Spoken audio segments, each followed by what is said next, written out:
Welcome to the Curtiss-Wright third quarter 2025 earnings conference call. At this time, all participants have been placed on a listen-only mode, and the floor will be open for your questions following the presentation. If you would like to ask a question at that time, please press star one on your telephone keypad. If at any point your question has been answered, you may remove yourself from the queue by pressing star two. In the interest of time, we ask that you limit yourself to one primary question and one follow-up. Lastly, if you should require operator assistance, please press star zero. I would now like to turn the call over to Jim Ryan, Vice President of Investor Relations. Thank you, Erica, and good morning, everyone. Welcome to Curtiss-Wright's third quarter 2025 earnings conference call. Joining me on the call today are Chair and Chief Executive Officer Lynn Bamford and Vice President and Chief Financial Officer Chris Farkas.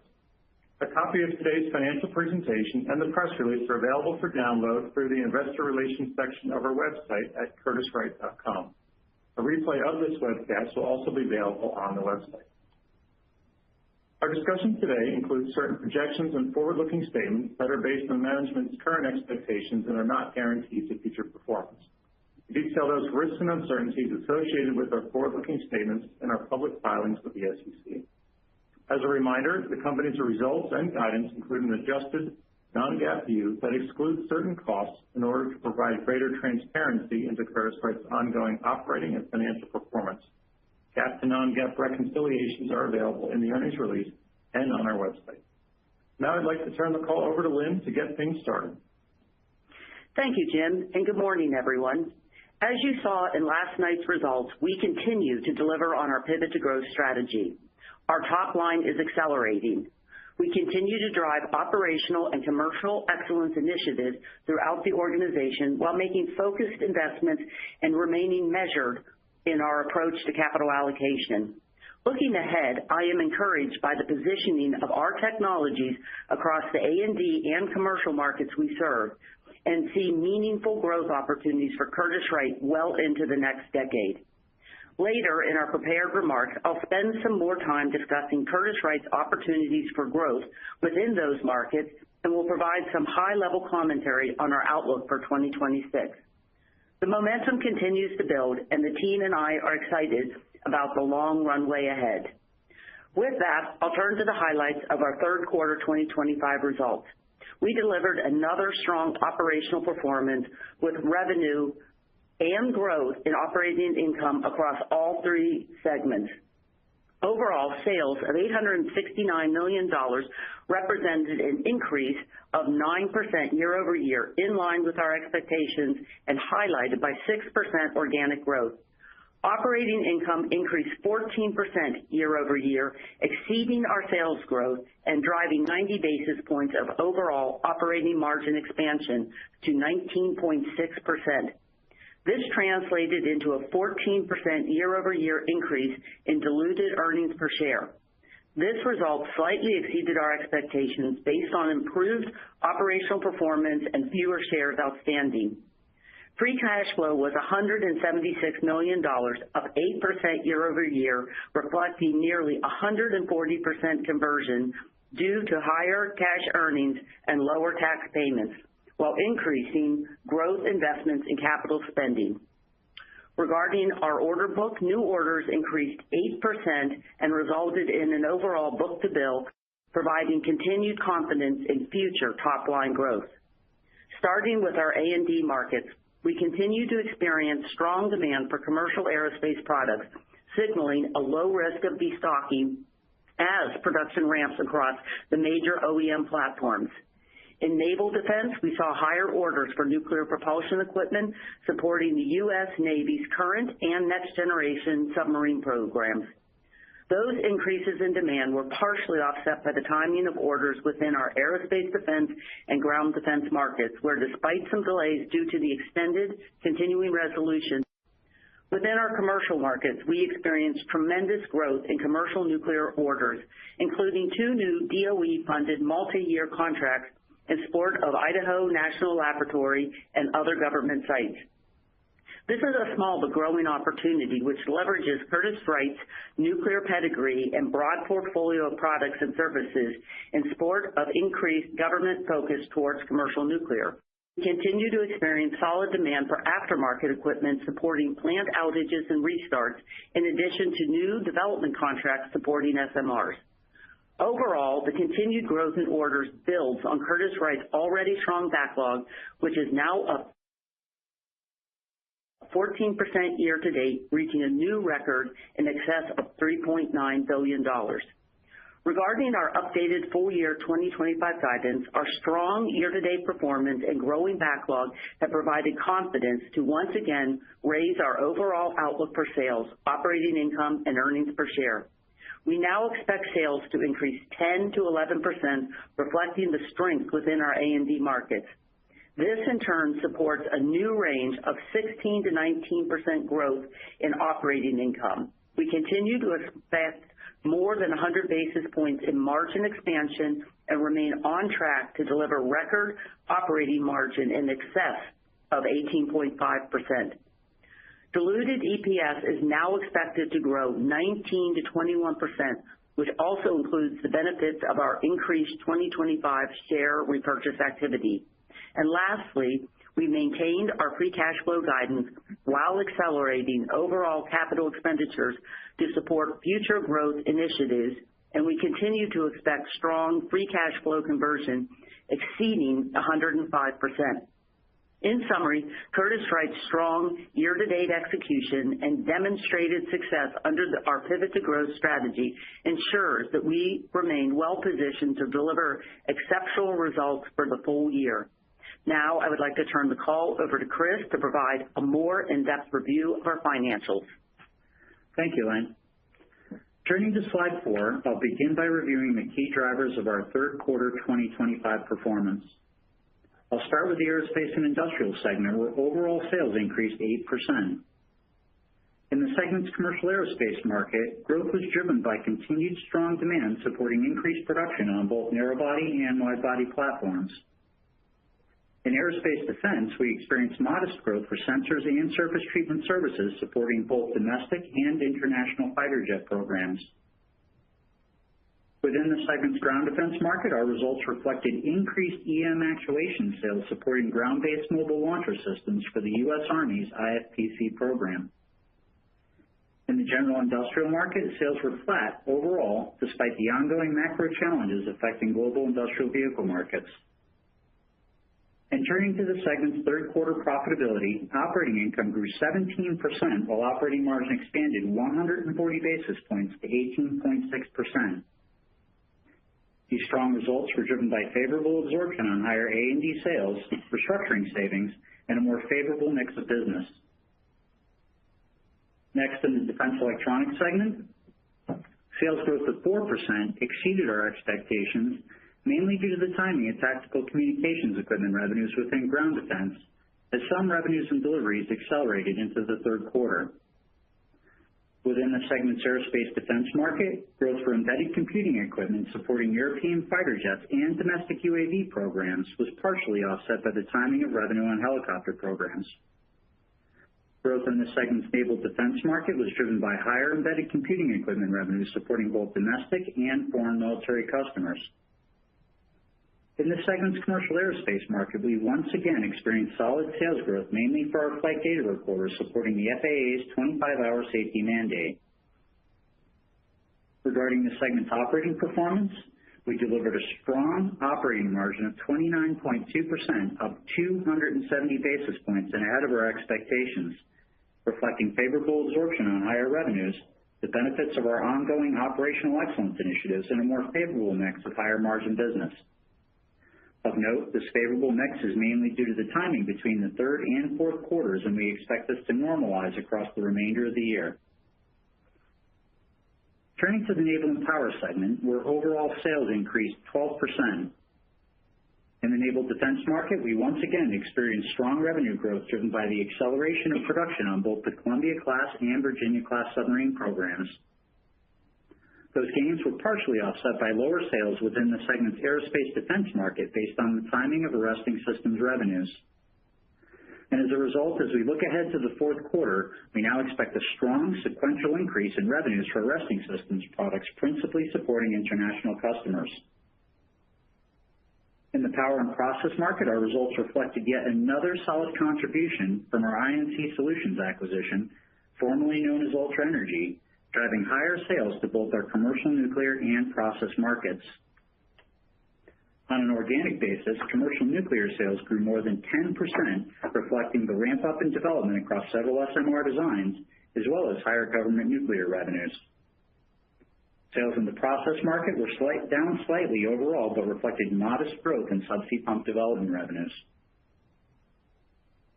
Regarding the segment's operating performance, operating income grew 14%, while operating margin expanded 20 basis points to 16.6%, mainly reflecting favorable absorption on higher sales, which was partially offset by higher research and development supporting next-generation SMR designs.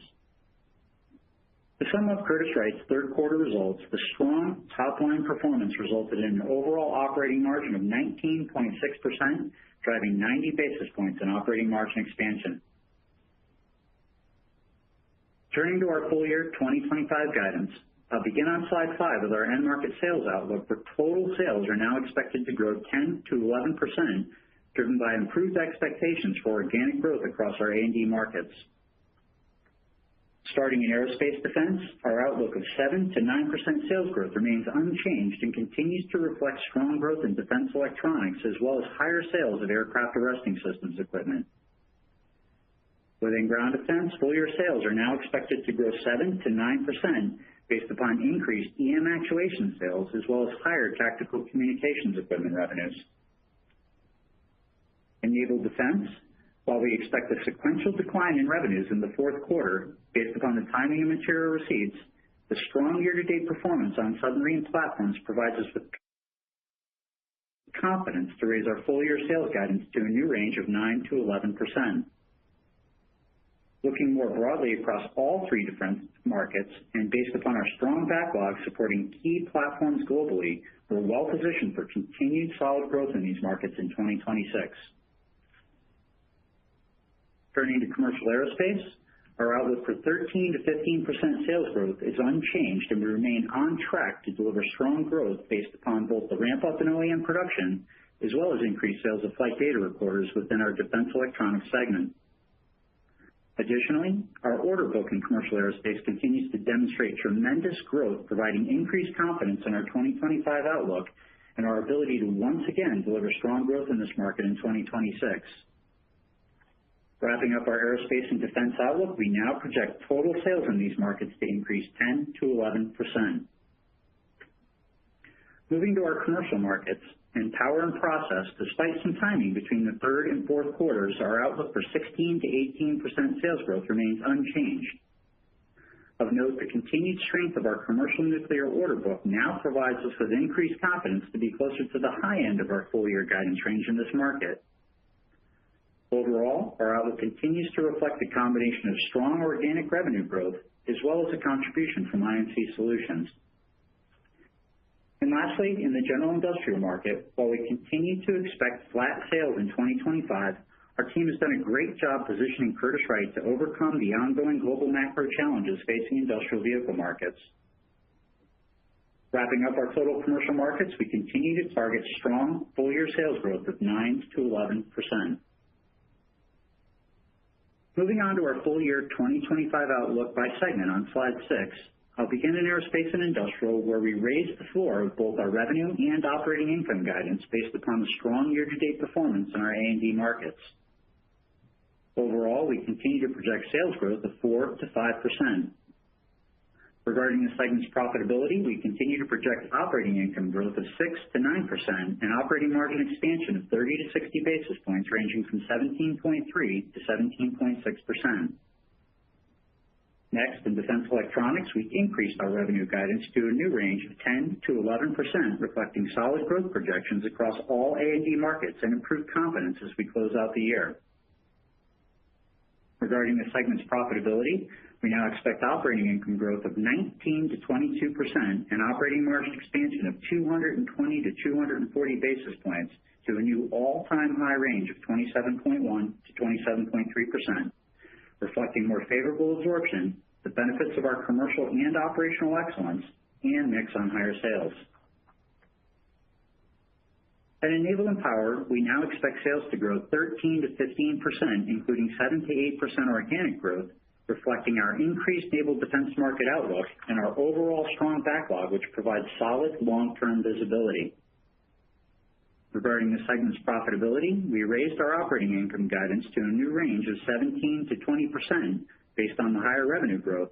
However, we maintained our prior margin outlook of 16.3 to 16.5%, reflecting the increasing mix towards naval revenues. To summarize our 2025 outlook, overall, we now anticipate total Curtiss-Wright operating income to grow 16 to 19%, and we continue to expect operating margin to range from 18.5 to 18.7%, up 100 to 120 basis points. And as a reminder, we are delivering these strong results while continuing to grow our total research and development across the portfolio, positioning us for future organic growth. Continuing with our financial outlook on slide 7, building upon our year-to-date performance and expectations for continued strong growth in earnings, we've increased our full-year adjusted diluted EPS guidance to a new range of $12.95 to $13.20, or up 19 to 21%. Note that our guidance now includes a reduction in other income due to lower year-over-year interest income resulting from the accelerated share repurchase activity, which also supports a lower share count. We also reduced the bottom end of our tax rate, which now reflects a range of 21.75 to 22% as we continue to pursue and demonstrate success in our tax optimization strategies. Overall, we remain well ahead of the EPS growth targets that we set at our May 2024 Investor Day as we continue to compound earnings at a mid-teens pace over time. And lastly, we're maintaining our free cash flow outlook and expecting to deliver record free cash flow of $520 to $535 million, up 8 to 11%. Of note, based on the strength in earnings, we increased the low end of our expectations for operational cash flow by $10 million. That increase was equally offset by a $10 million acceleration in anticipated capital expenditures. As a result, our outlook for $85 million in capital expenditures now reflects an increase of approximately 40% year over year and is reflective of our ongoing investments to support near and medium-term growth. And despite these increased investments, we continue to expect cash flow in excess of earnings and a free cash flow conversion rate of approximately 108%. Now I'd like to turn the call back over to Lynn. Thank you, Chris. And turning to slide 8, where I will wrap up today's prepared remarks. As we demonstrated today, we continue to build momentum and deliver consistently strong financial performance through our relentless focus on execution. As a result, we are positioned for a strong finish in 2025 with expectations to generate record full-year financial results across all major metrics. As mentioned in my opening remarks, as I look to the future of Curtiss-Wright, I am excited about the positioning of our technologies across the A&D and commercial markets we serve. This position is driven by thoughtful and targeted investment to ensure that our businesses remain deeply aligned to the major near, medium, and long-term growth vectors within our end markets. I would like to spend just a few of the next minutes highlighting several of those critical market dynamics that have and will continue to provide compelling upside for Curtiss-Wright well into the future. Starting in defense, we are well positioned to capitalize on the continued acceleration in global defense spending based on the accelerated pace of growth in NATO and allied funding and our strong alignment to U.S. priorities. For example, in shipbuilding, which ranks near the top of the priority list of the combined FY26 Budget and Reconciliation Bill, we have significant content on Columbia-class and Virginia-class submarines and the Ford-class aircraft carrier program, and also continue to receive significant development funding on the next-generation SSN(X) submarine. Additionally, Curtiss-Wright's position as a mission-critical partner to the U.S. Navy has led to a meaningful increase in maritime industrial base funding, now up to $40 million, and nearly double our pace entering the year. For investments in capital equipment and capacity expansion to support our near and long-term growth. And we continue to believe there's still more funding expected to come our way. Beyond the strong support for shipbuilding, I would also like to highlight our confidence in defense electronics, where we continue to maintain a leading position with the broadest and most differentiated portfolio of products and with our alignment to open standards like SOSA, MOSA, and CMOS.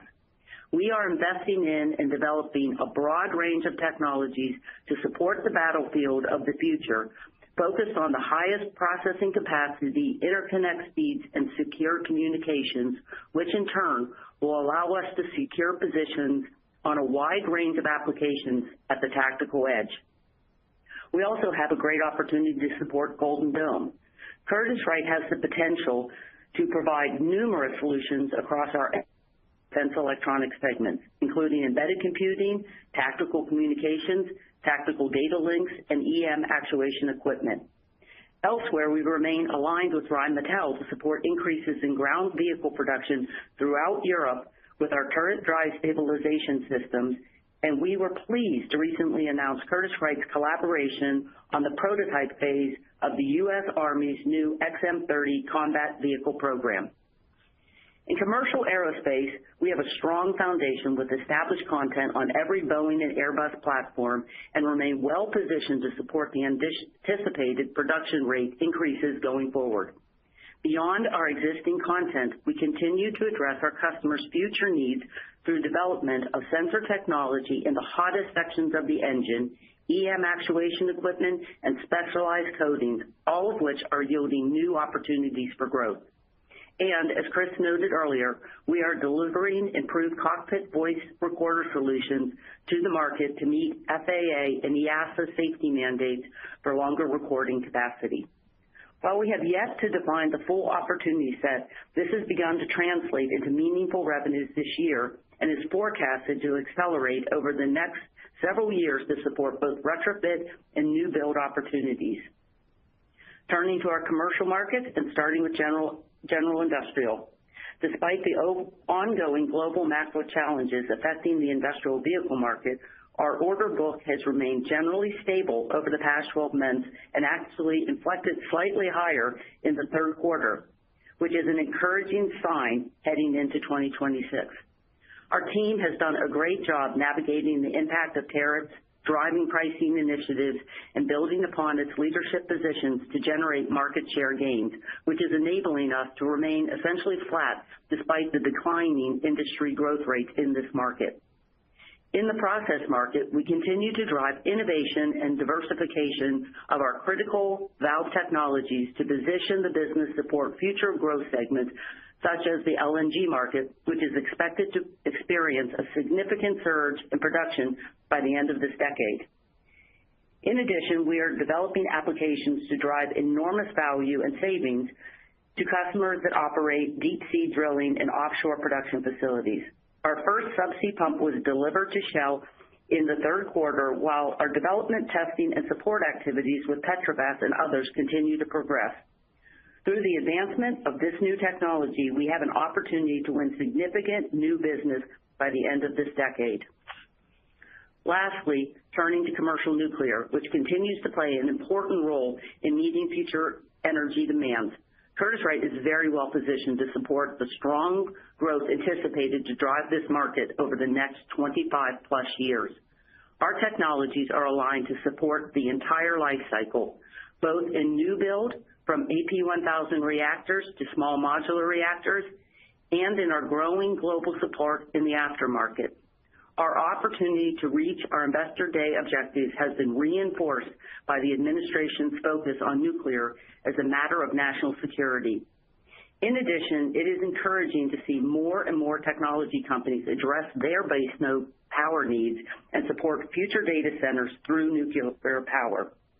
Adding to that, while we have been seeing continued progress from Poland and Bulgaria and other European countries to build new 1 gigawatt plants, private enterprises such as Fermi in Texas have raised the possibility of beginning construction on new AP1000 plants within the next 12 to 18 months. As a result, we see the potential for significant orders supporting AP1000 reactors likely as soon as 2026. This, in turn, provides us with increased confidence in our ability to meet our 2028 target to double our 2023 revenue base in this market and then generate more than $1.5 billion in annual commercial nuclear revenues by the middle of the next decade. The momentum and pace of activity continue to grow. Overall, looking across all our end markets, these are just a few of the many examples highlighting the alignment of our technology to strong positive market growth vectors that are driving confidence in our outlook for 2026 and beyond. Next, I wanted to share a few comments on the topic of capital allocation and highlight our third quarter announcements regarding the acceleration and timing of our share repurchase activity. In May, the board approved a $400 million increase in our share repurchase authorization, reflecting their confidence in the company's strong free cash flow generation and the momentum we are building in the Pivot to Growth strategy. Subsequently, in August, and then again in September, the board approved our request for two separate $200 million expansions of our 2025 share buyback program.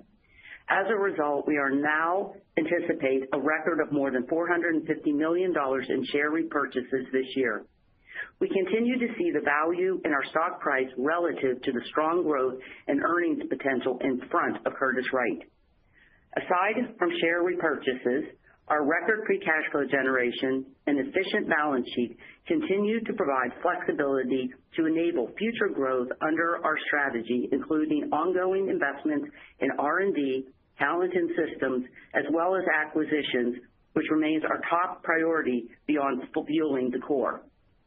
Lastly, to conclude our prepared remarks, overall, we remain on track to exceed the 3-year objectives provided at last year's Investor Day. Note that these targets exclude an AP1000 order, which, as we mentioned earlier, is anticipated in 2026.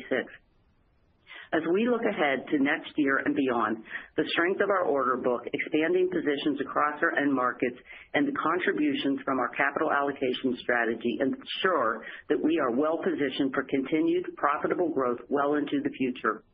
In 2026, we are targeting solid top-line growth in each of our 3 segments and continued operating margin expansion while increasing investments in research and development. In summary, we are executing on our Pivot to Growth strategy by compounding earnings at a mid-teens pace and delivering consistent financial performance across all major metrics. Momentum continues to build at Curtiss-Wright, and we remain committed to driving our business to new heights and delivering exceptional results for our shareholders. Thank you, and at this time, I would like to open up today's conference call for questions. Thank you. The floor is now open for questions. At this time, if you have a question or comment, please press star 1 on your telephone keypad. If at any point your question is answered, you may remove yourself from the queue by pressing star 2. We ask that you pick up your handset when posing your question to provide optimal sound quality. Again, we ask that you please limit yourself to 1 question and 1 follow-up, and then queue up again with any additional. Thank you. Our first question is coming from Myles Walton with Wolfe Research. Please go ahead. Your line is open. Thanks. Good morning. Morning. Morning. Lynn, I was wondering if you could pick up where you left off on the AP1000 and maybe speak to the shipset content that you have currently on that reactor. I've classically thought about it as $30 million per reactor coolant pump, 4 reactor coolant pumps. But is the complement of your work scope improving there, increasing? Maybe just a level set us. Thank you. It's a timely question as we've been really looking into this and making sure we're appreciating the full range of content we have. And, where you start out with the RCP, the last time they were sold was just over $28 million per RCP. So you're, in line with what you're thinking there. I'm really pleased, we've made some rough comments on this in the past, but, we've historically set our content on top of the RCPs as $10 to $20 million of content. And the team is doing a really good job of, increasing that incremental content, I think 2-3 times from what we had prior had is, what today is in play for Curtiss-Wright. These are ongoing pursuits, so nothing is assured yet. But I do think we are going to really add meaningful business on top of the RCPs to the content we have per AP1000 plant. Okay, great. And then just to follow, if I could, on the bookings, could you provide that by segment and defense electronics in particular? Did that bounce back, and is there any concern on the government shutdown? So maybe I'll start with a little color on bookings, and then maybe Chris can walk through a little bit more of the specifics after that. So, broadly speaking, good quarter, 1.1 times book to bill. But the government shutdown and, CR and now shutdown, is having some impacts on portions of our business. In our largest end market, the naval defense market, there really hasn't been much disruption. Our year-to-date results, and especially the growth in submarine programs, are very strong. We work on large multi-year contracts, and so that portion of the business has not been very affected. The most prominent impact within our order book has been in the defense electronics segments, where the team has identified over $50 million of orders that have pushed out of Q3 during the CR. And so this is definitely something that we're very closely tracking. We feel very confident none of this business has gone away. The guys in the field talk to the customers, and it's really a matter of being able to process this business. That the pipeline of business across defense electronics is healthy and growing. And there's a lot of things, I want to take the time to just talk on a couple things that we're doing that is, gives understanding as to why we are able to grow the pipeline of business for this so much. And the things that have kind of come up, but just to touch on them briefly, we are confident we have the strongest MOSA-SOSA CMOS aligned offering in the marketplace. And this year alone, we've introduced over 20 new product introductions into this, family of products, which is a very strong contribution out of the team and something we're really proud of. We've talked about our NVIDIA partnership that, we are now delivering NVIDIA-based products at the GTC show. Just a little while back, we were the only company to demo a CMOS-based Blackwell processor. So again, that's something very special to Curtiss-Wright. Our Fabric 100, which is the highest speed interconnect available in the marketplace, is out and helping really provide a very unique differentiator for Curtiss-Wright in our ability to provide solutions at that tactical edge. But we're also doing things that we also are continuously looking at new capabilities that widen the application space where we can, sell our products to keep pushing those walls out. And to name just one, we recently achieved Microsoft Azure validated across several of our small form factor products.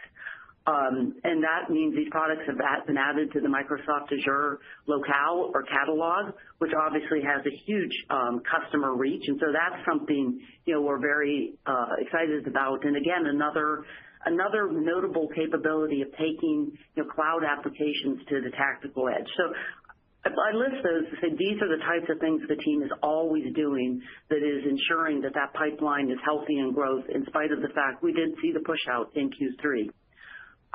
So Chris, I don't know if you want to add some color on the segments. Sure. Yeah. Let me try to jump into some of the numbers here, Miles. And I think it's important, to note, I think as you look at the overall orders and what's been happening for Curtiss-Wright, that we had a very strong first half in naval bookings. The first thing is if you just remove that off the table, we have seen sequential growth, in our orders, since Q1, and that includes defense electronics. So important to kind of pull that out. The Q3 book to bill was about 1.1 times, and that was on 9% sales growth. We had a one-time book to bill in aerospace and defense, and we had a 1.2 times in commercial. So the orders were up, 8% year over year. The backlog is now, was up 14%. We're at a record backlog right now, $3.9 billion. Diving into the segments and just the book to bill for the quarter, we were about a 1.04 on aerospace and industrial, and we were about a 1.14 in naval and power. We talked about the strength of the commercial aerospace orders and the nuclear orders on the call. But to dive into defense electronics, maybe just a little bit more on that topic. The order book did improve sequentially here in the third quarter. As Lynn had mentioned, the pushouts had affected that. It was a 1x book-to-bill. Had we not had the pushouts, we're confident that it would have been a 1.1x book-to-bill. The backlog in that segment is up 3%. Strong revenue growth at 10%. It's above the prior year September backlog number.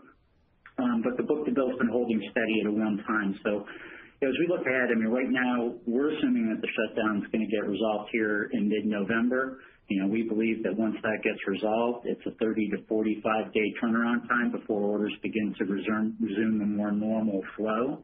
But fortunately for us, the businesses that are most impacted are generally short cycle in nature, and we would expect to recover very quickly. So I think it's important to note that there's nothing that's affecting our 2025 guidance. Lynn mentioned the pipeline's strong. We have good confidence levels in 2026. Strong alignment to the customer's priorities. Next year's defense spending between the budget and the reconciliation bill are up 13%. So we see positivity as we look out into the future. We just need these guys to come to agreement in the meantime. That's great. And Lynn, I'm sorry, just to clarify in your prior AP1000 comment, is the 10 to 20 million of incremental content on AP1000, is that a historical benchmark of which I should think about it's grown 2 or 3 times, or is that the current benchmark?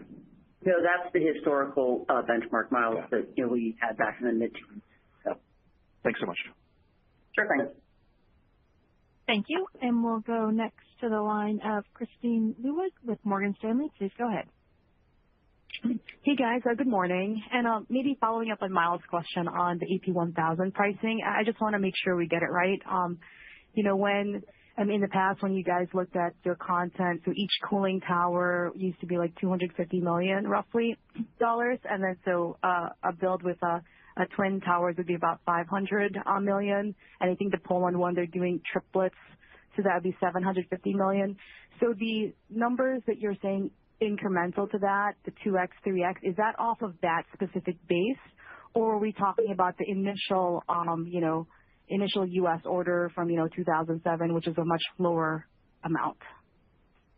So maybe just to back up a second, and if you look in our even in our Investor Day briefing from last year, we think of it as a plant which has 4 RCPs, and that's how we've when we talk about our revenue per plant, that's the framework for it. We talked about we have $110+ million of revenue per plant. So, Poland's talking about building 6 plants. Bulgaria's talking about building 2 plants. Fermi's talking about building 4 plants. So that's just, to keep the terminology, because it's easy to get confused between the RCPs versus the plants and such. And so, having that as a baseline, prior, we had the RCPs and about $10 to $20 million of content per plant. And that is the area where we've been working very purposefully to see where else we can supply Westinghouse as a supplier to them and engaging with them on different work scopes. And at this time, it looks like we are, targeting taking that incremental on top of the RCP's content, that 10 to 20, and doubling it or tripling it. And it's still a work in progress as they're still working through their supply chain things. And we're just trying to be there and support them as much as we can to make them successful. So pretty excited that, that would be pushing that content per plant, up into the mid-100s for sure. Gotcha. That makes sense. Thank you very much for that clarification. And maybe, digging more into this AP1000, look, since your Investor Day last year, and, we've seen a lot more support for U.S. Large nuclear power plant builds, and so we've seen the supportive executive orders from the White House, but then also last week we saw Cameco and Brookfield establish a transformational partnership with the U.S. government to accelerate deployment of Westinghouse nuclear reactors. I was wondering, can you give us more color regarding the potential of the U.S. market and the timing? And also following up on the expected order that you have for 2026, are you expecting a Poland order and a U.S. order, or is that just Poland and Bulgaria?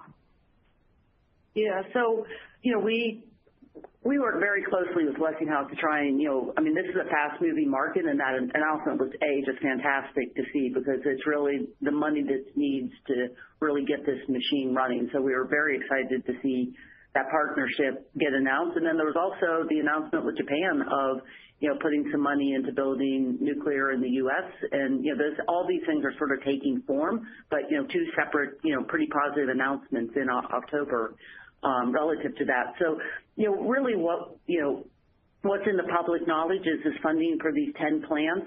How the Japan money, overlaps with that, I don't think there's a clear vision of it. And, we have, some insights from Westinghouse, but really sticking to what's in the public eye. We're focused on those first 10 plants, which is great. And so today the team still does believe the first order we get will be driven by the Poland opportunity, although Bulgaria is right there with it. And the thinking is those will be ahead of the U.S. But, how this $80 billion, which is, targeted at long lead material types of expenditures is going to play out. That still needs to take some form, but so whether that happens in 2026 is very much TBD. I wouldn't foreshadow that yet at this point, but we do feel good overall about getting our first order in 2026, and the team's doing a lot of work to get ready for it and to think through the various ramp scenarios, with this accelerated activity in the U.S. and then what's going on elsewhere. Along with, it's exciting, but, our work on our SMR opportunities continues to grow and move towards prototyping too. So the team's busy.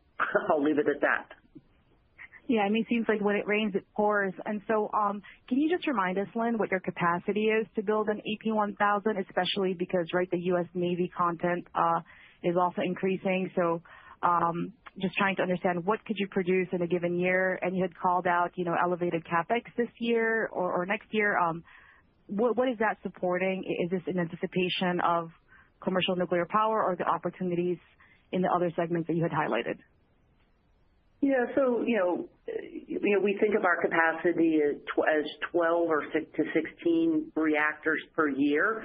But again, that needs dovetailed exactly as you just said with the naval work. And I will say, the team is committed from a CapEx standpoint to, our investor day targets of 105% free cash flow conversion. And we increased our CapEx spending both last year and this year by 30% each year. And a lot of that is geared around preparing for, expansion in this space. And the $10 million that Chris spoke of in his prepared remarks is geared at expansion capabilities tied to nuclear. And so, what we need to be prepared for to support Westinghouse is a very active discussion with them. But we're trying to make sure we're doing the things that we're ahead of it and prepared to support them. And that $10 million is part of us getting ahead of it. Great. Thank you very much. Thank you. And we'll take our next question from Peter Arment with Baird. Please go ahead. Yeah, good morning, Lynn and Chris. Jim, nice results. Thank you. Hey, Chris, maybe just to stay on the theme of AP1000, if you get an order in 2026, maybe could you just give us a high level how quickly you begin to recognize revenues on that? I remember back with the China direct order, how that all works back in the day, but maybe just to level set us on, how quickly that begins to flow through on the financials, and then I have a follow-up. Yeah, sure. I think, we've had a lot of discussion on the call today regarding reactor coolant pumps and then other content, and I'll focus on the reactor coolant pumps to begin with. When we get that first order, I think a lot of it's going to depend upon the timing of receipts and long lead materials and how quickly we can get that in the door. Lynn's talked about the fact that we're in active discussions with our customer regarding capacity and how to accelerate potentially some of those flows. So as you look at the receipt of the order, it's going to be under POC accounting, and typically in the past it was maybe a 5-year bell curve. I think the China contract went out 7 years because their schedule was delayed. But with this flood of activity that we're seeing here, I could see that be accelerated, into a tighter window than a 5-year period of recognition. So again, a lot's going to depend upon the timing of the material receipts and then the labor that kind of follows that. But there would be some revenue recognition up front for 2026, but then it would quickly accelerate in 2027. When we talk about this extra or the other product that kind of can go into the AP1000 power plants, a lot of that won't be long lead material type items. You've got to get some of that bigger stuff into the plant first. So I would expect that to be recognized a little bit farther towards the back end of the bell curve, but certainly an opportunity for us as well. I appreciate that color. Thank you for that. And then just Lynn, on the, I guess, near term more, when you think about your targets that you put out there for, a doubling the business by 2028, did you contemplate a lot of these restarts that we're seeing, whether it's, Palisades or 3 Mile Island or some of the others, when you were thinking about that planning, just because it seems like that is, again, an incremental tailwind to all things else nuclear?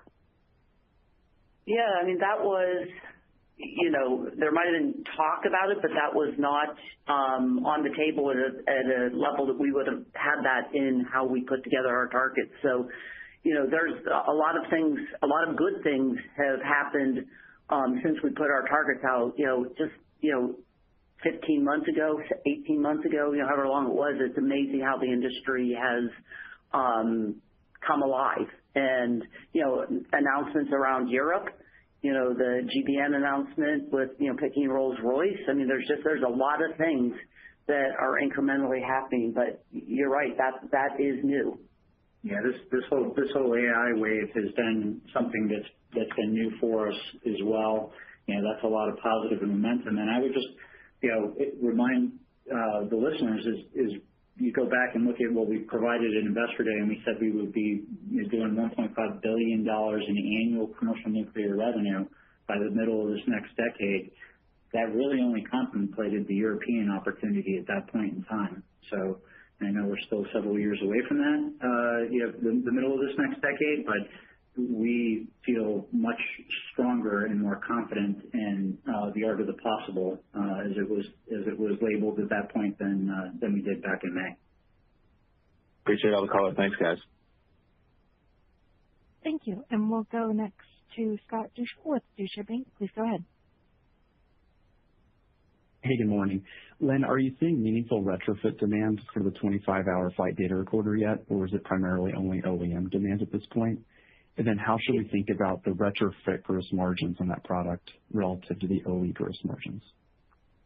So it is a blend, but a lot of the retrofit is, I think, staging of material to prepare for the retrofit more than the actual retrofits is our understanding with dealing with our customer that is Honeywell. And so I think that's very much, another layer that's ahead of us as this market, we just have, continued to say it's going to continue to grow through the back half of that year as that comes to reality. But it's not even just the retrofit market. It is also, we are working with Honeywell to figure out, how we would have an appropriate product offering that would target the regional jets that are over 30 seats that are also part of this mandate. Those are obviously big, big numbers. And our work with Airbus continues on, in a positive manner, and we think we will receive certification in the first half of 2026. And then we need to see how our production ramps with those. So we've really not given a 10-year view of revenue on this program yet, because there are still a lot of moving parts that are taking form. And really how this retrofit is going to take place is it's still a little bit of a work in progress. And really we haven't given much color on the ship set content nor the margin on this for the OEM or the projection. But I will say, it's, inside of our defense electronics segment, as you know, and we like the products we produce to support the margins in the segments. Okay. And then, Lynn, can you give an update on the state of the M&A pipeline and how we might think about the opportunity for a re-acceleration in M&A activity in 2026? Yeah. So, I mean, it's, we're not bashful about saying it's our top priority, and the team is definitely out there. We have a couple properties that we are having discussions with that are more ones that I like when we work with somebody possibly to come join Curtiss-Wright in a proprietary fashion more than we're in an auction. But I know some people have noted, we've kind of acted like there was more excitement and then not announced anything over the past, earlier part of 2026. I do remind everybody, we only closed on Ultra at the INC at the end of last year, changed my terminology, at the end of last year. So that's going great. But we do have some properties we're looking at that are, very strategic in nature for how they would add to our portfolio. And there's still a lot of focus on it. But, strategic fit and financial fit, we're not going to overpay for a property. And some of the things that we thought were strategic fits, just the price tag, I don't think it would create value for our shareholders, and we're not going to do it if it won't. Okay, thank you. Thank you. And then as a reminder, once again, if you do have a question, you may press star 1 on your telephone keypad at this time. We'll take our next question from Nathan Johns with Stifel. Please go ahead. Good morning, everyone. Hey, Nathan. I guess I'll ask you a non-nuclear question. You talked about stabilization in industrial vehicles and maybe a little bit of a positive inflection in orders during the quarter. So maybe just a little bit more color on, regions, geographies, or end markets that might be driving that improvement, or any color you've got for us there. Yeah, so I'll start out. Obviously it's been a very challenging situation for industrial vehicle markets as a whole, and the team has been doing a great job at staying above that and flat for the year. I think, as we position ourselves for this next year and look forward, while, we do recognize that the North American on-highway markets are going to continue to be challenged, we do feel that there are some opportunities and pockets in Europe as the team continues to try to expand its customer and market reach in a few areas. But the team's we're seeing some good signs within the order book. We actually had an improvement here in the third quarter that was roughly 4% year over year. And again, I'm sometimes reluctant to talk about these data points that are hot off the presses, but we had a very strong October, and that's a real positive, kind of a standout month over the past few years. And with the conversations that we're having with some of our customers, we feel like we're positioning ourselves for a very strong fourth quarter. So I don't want to diminish the fact that there will be challenges again for this market in 26. We expect uplift in 27, but the team is doing a great job, and they continue to kind of push the boundaries to gain more share.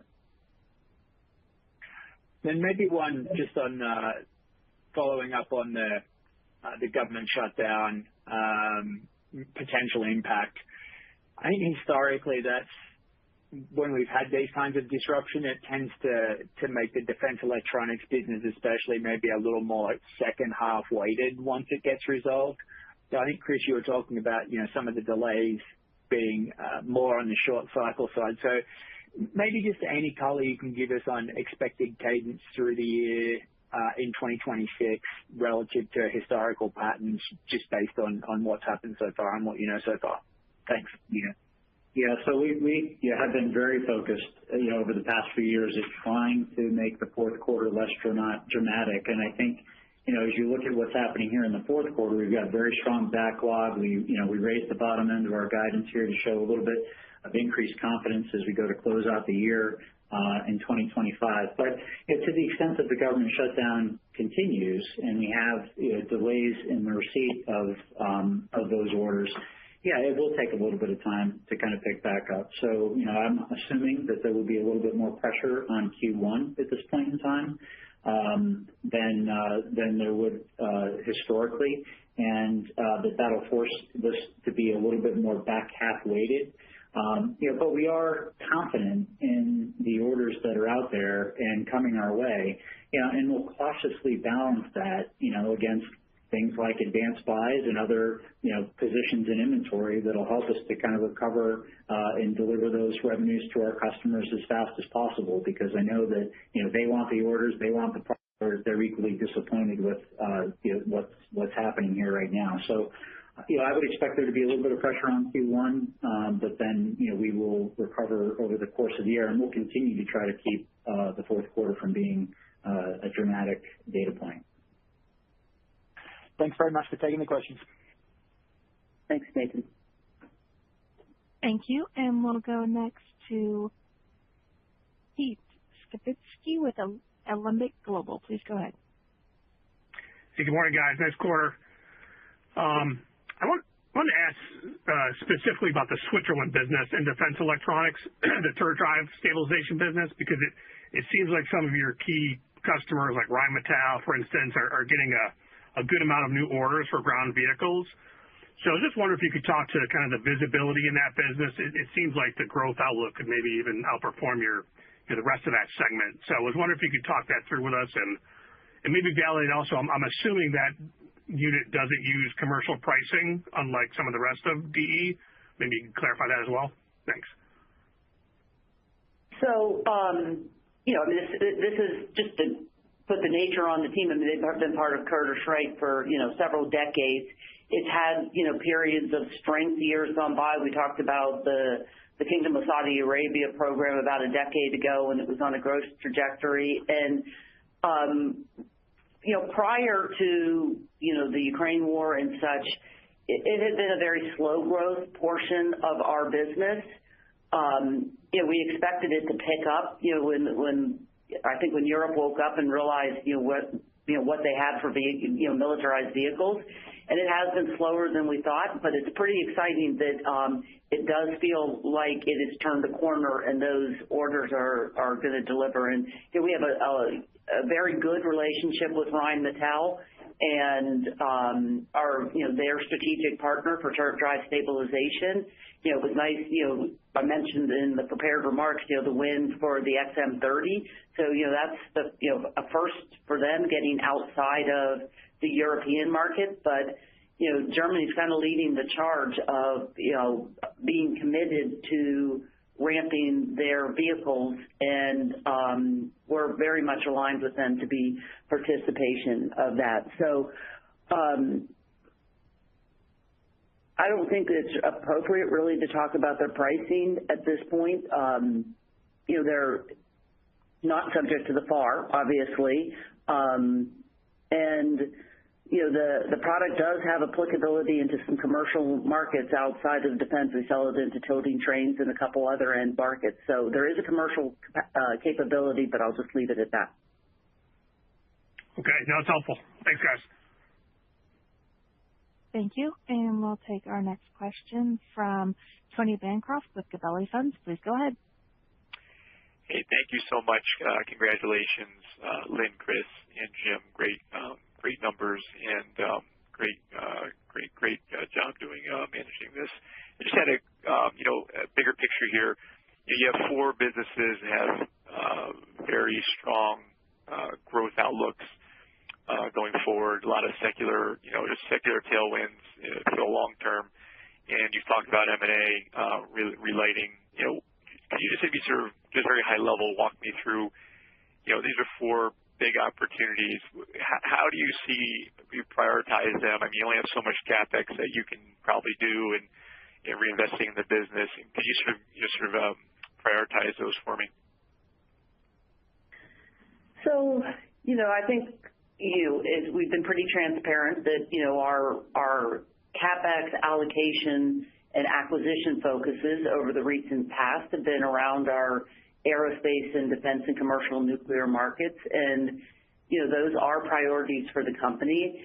In places where we see really strong growth, really differentiated technologies. But I think one of the things we always remind people of.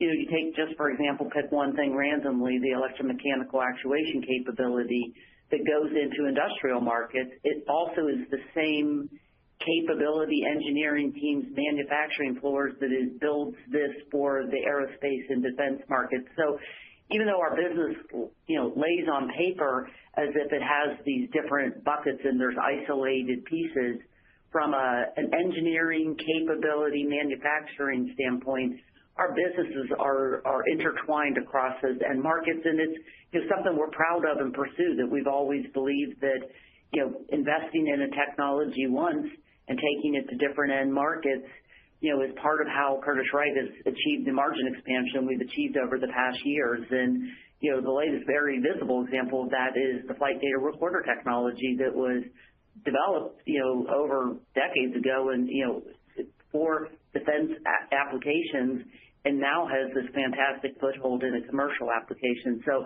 I know I didn't really directly answer your question, but it's hard because the business, I see a business and I see it going across many of our end markets. They're not just like I can look at that business over there and that business over there and say it's just serving, one of the end markets. Great. Thank you so much.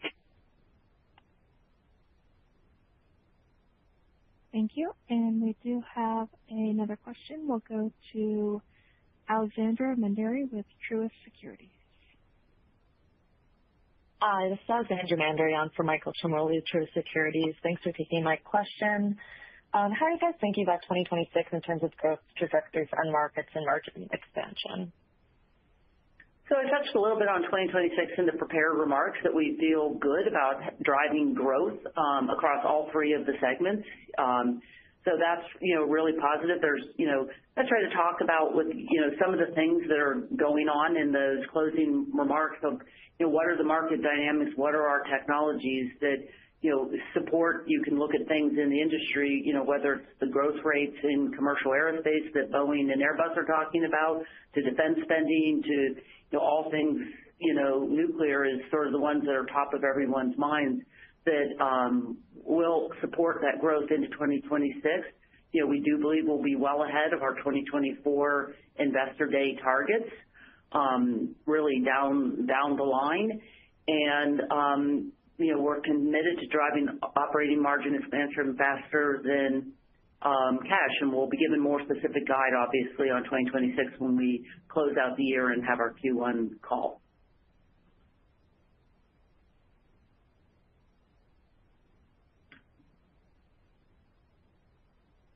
So I would just say I hope we were able to kind of project some of that confidence in the script today.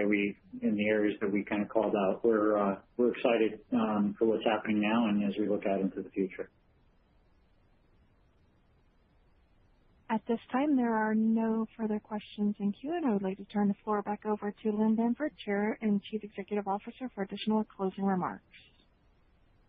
Thank you, everybody, for joining us today, and we look forward to speaking with you possibly on the road or with our Q4 results out in the beginning of 2026. So have a good day.